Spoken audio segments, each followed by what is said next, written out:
Ashley's Keto Kitchen. I haven't made a video in a long time, so I decided tonight's the night we're gonna make a video. For dinner tonight, we're gonna do Philly cheesesteak sandwiches. I'm gonna do one version, but it can be in two different ways. I'm eating it with the green leaf lettuce as my hoagie instead of bread, obviously, because I can't have bread. I am a VSG patient, so I can't eat that much food anyway. And if you're trying to do keto and low carb, you shouldn't be eating bread unless it's keto bread, and even then, I don't really eat that. So, using the green leaf as my hoagie, but I also bought regular hoagies and tater tots for my father-in-law and my husband, so they can enjoy the meal too. My idea when I make keto food is I don't try to make separate food for everybody. I make one, and I find a way to make my version keto, and they can either have theirs keto or they can have theirs regular. They just gotta tell me what they want. Alright, let's get started with the ingredients. So the first important ingredient obviously is going to be your meat. I got the skirt steak, about 1 pound. This is actually 1.14 pounds, so it's a little bit more than a pound, but that's great. Extra meat, always better. Ignore the price. It's probably not that expensive where you live unless you live in Alaska like me. You also need 2 tablespoons of vegetable oil. I got in my fancy little jar over there. 1 large onion, 2 large bell peppers, which is underneath my parsley. 1 teaspoon dried oregano. This was 98 cents in that bin that has all the seasonings, the Great Value seasonings. Salt, pepper, 1 cup of, my recipe said shredded provolone. They had no shredded provolone, of course, so I got queso, quesadilla, and I mean, cheese is cheese. I think we're gonna enjoy it no matter what cheese is on it. I'm sure my husband will enjoy it no matter what cheese is on it.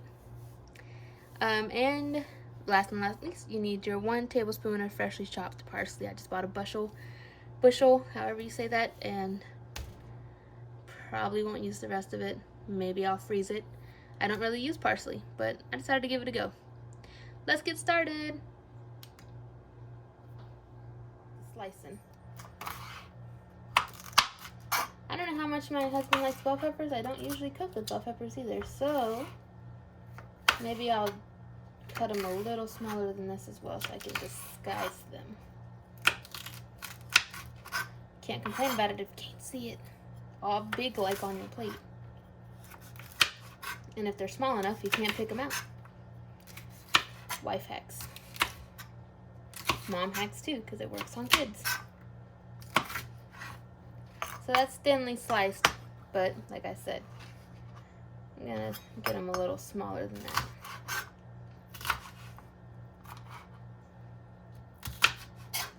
Yeah, that's about the size I want for my cheesesteaks. Okay, so my bell peppers are chopped, diced, whatever you want to call them, and washed. I rinsed them. Water's still coming out. So now let's get started on peeling and chopping our onion.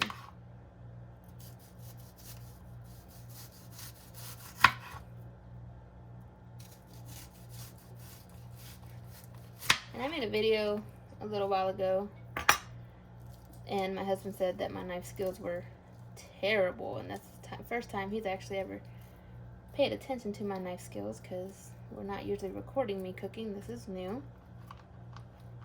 So of course he paid attention, and he decided, I don't know how to cut.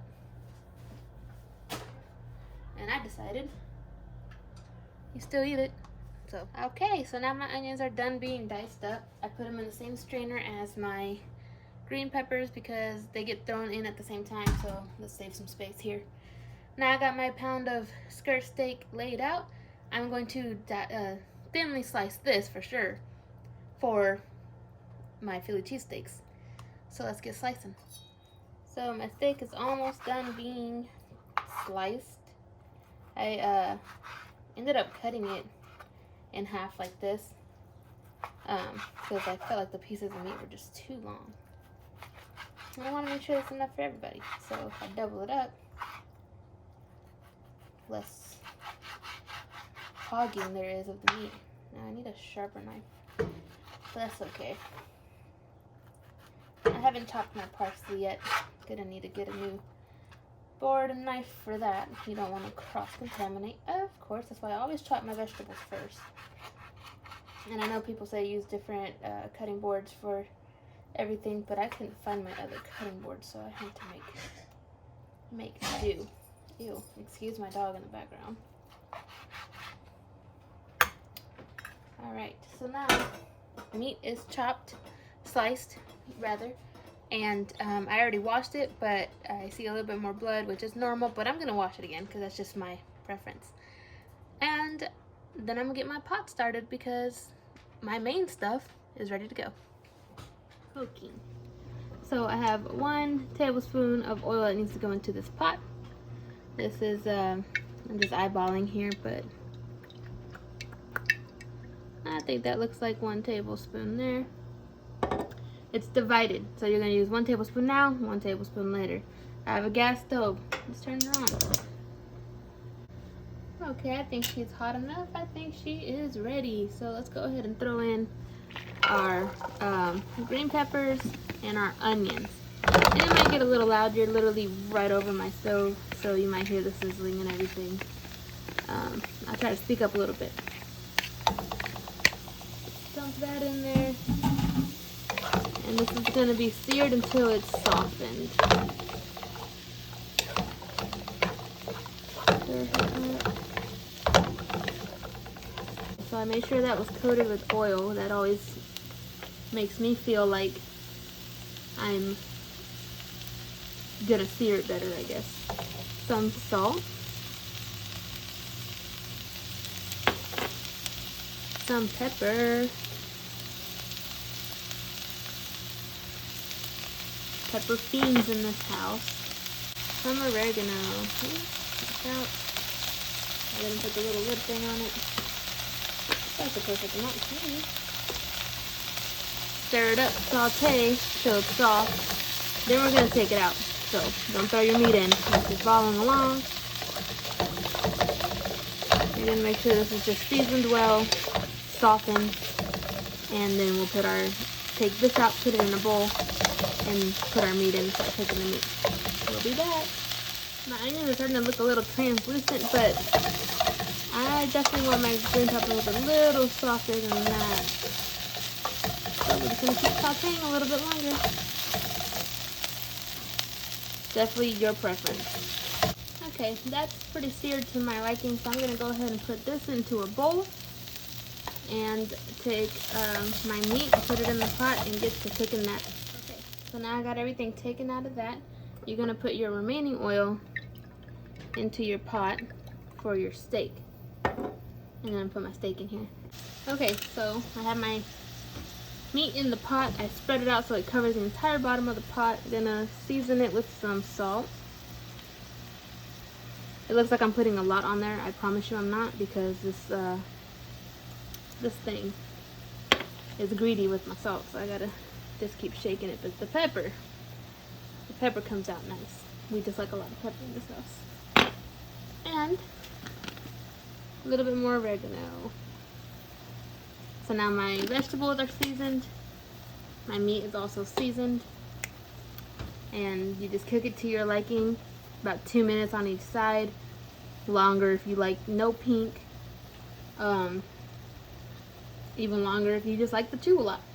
So, okay, so now my meat is slightly pink, mostly brown though. So I'm gonna go ahead and throw in my vegetables back into my pot here, so they can start cooking together, because you don't want to overcook your meat in this stage, because it's going to continue cooking with this stuff here.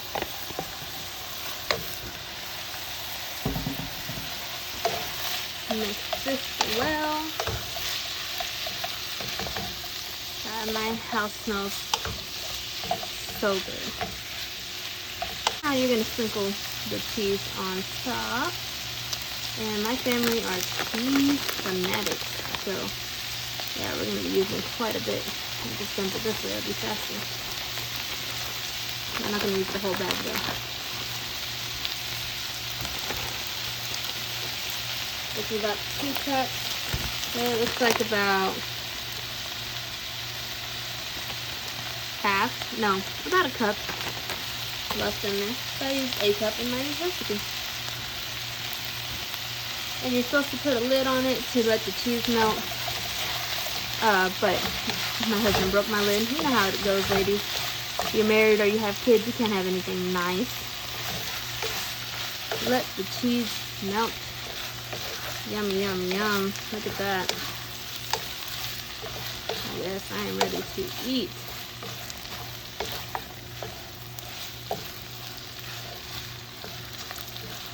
Look at that. That is delicious. That cheese coated everything.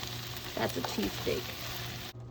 Okay, so I got my hoagies ready. I washed them.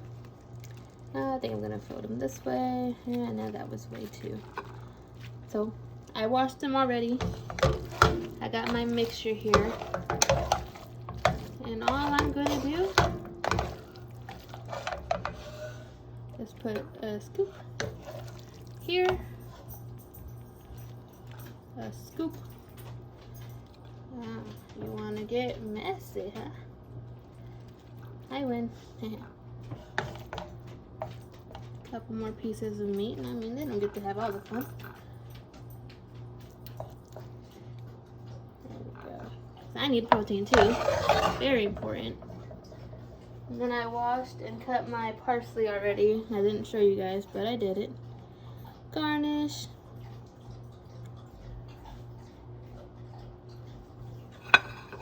And voila.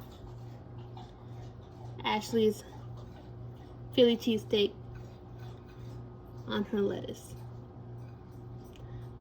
Okay, here's my plate and here's my husband's. Like I said, he likes to eat. And here's mine. I took a bite out of mine already. It was delicious, like I said. So if you're gonna try this recipe, definitely give it a shot. Very keto, not so keto, but it's great for the whole family. I hope you enjoy it.